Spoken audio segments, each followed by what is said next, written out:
Well, Republicans are unifying around Donald Trump, but can it last through November? Let's ask Kansas Senator Roger Marshall. Senator, great to see you. Thank you for being here. By the way, Donald Trump, it's not all bad news if you're a Trump supporter. Donald Trump this morning talked about some good news that's come out as a result of the conviction. I want to play that and get your reaction. Roll tape. The good news is, last night, we just got a report this morning, in the history of politics, I believe, maybe I'm wrong, somebody will find that I'm wrong, maybe, but I don't think so. They raised with small money donors a record $39 million.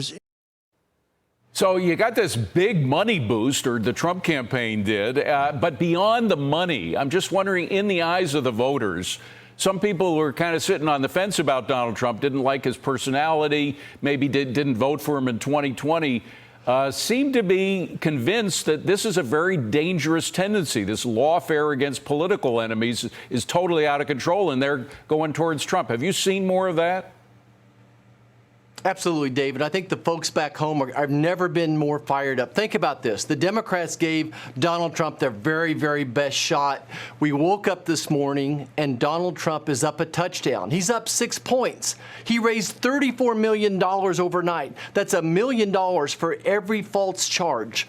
And the folks back home realize that November 5th is the day that matters. November 5th is the day of the verdict. And late that night, the referee's going to blow his final whistle. Right now, we're making those halftime adjustments. Donald Trump's doing his part. He's taking all the arrows. Now, we got to do our part. We got to help President Trump raise some money. Go to donaldjtrump.com. And I would suggest giving him $34, $1 for every one of those false charges he's got going on there. Well, it is kind of interesting. The Biden administration is always bragging that they get a lot of money from small donors. And in terms of the number of donors, it might be true. There are obviously more small donors than big donors. But this is, going in the internet, you see thousands of references to people that had never contributed to Trump before, maybe never even to a politician, but given $12 a year, $34 a year. There does seem to be a movement, a popular movement in that direction.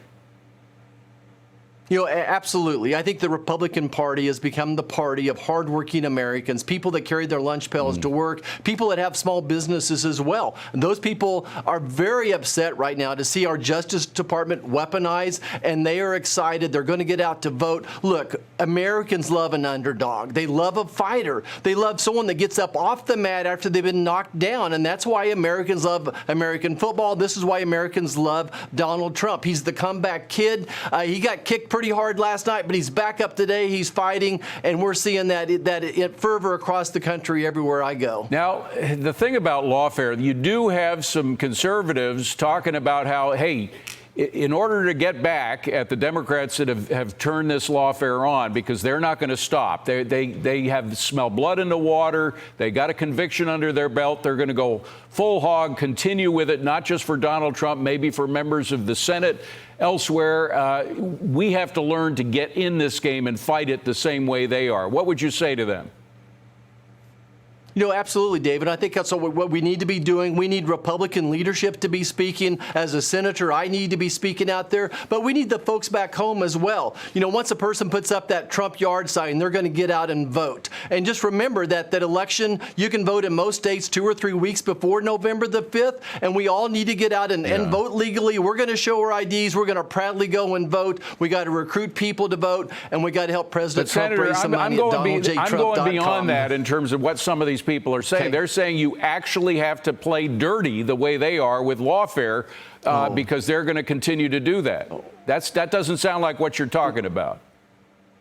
No. I think that we need to honor the judicial system. I'm the son of the chief of police. We're going to honor that system. Yeah. We need a president, though. It starts at the top, a president who believes in law and order. It starts with securing the border, stopping all the cashless bail. This lawless culture of Biden's got to be stopped, and that's one more reason Donald Trump's going to win November the 5th. Now, having said all that, we should mention that you put out this letter, this message, You're joined by 7 of your colleagues, including J.D. Vance, Senator Rick Scott, Marco Rubio, who usually doesn't go in for this kind of language. But you're very harsh. You say the White House has made a mockery of the rule of law and fundamentally altered our politics in an un-American way. And then you go down to say, to that end, we will not allow, 1, any increase in non-security related funding for this administration.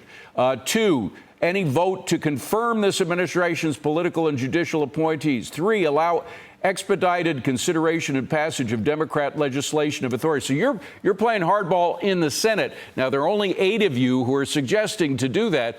Any chance that you could get more of your Republican colleagues to follow?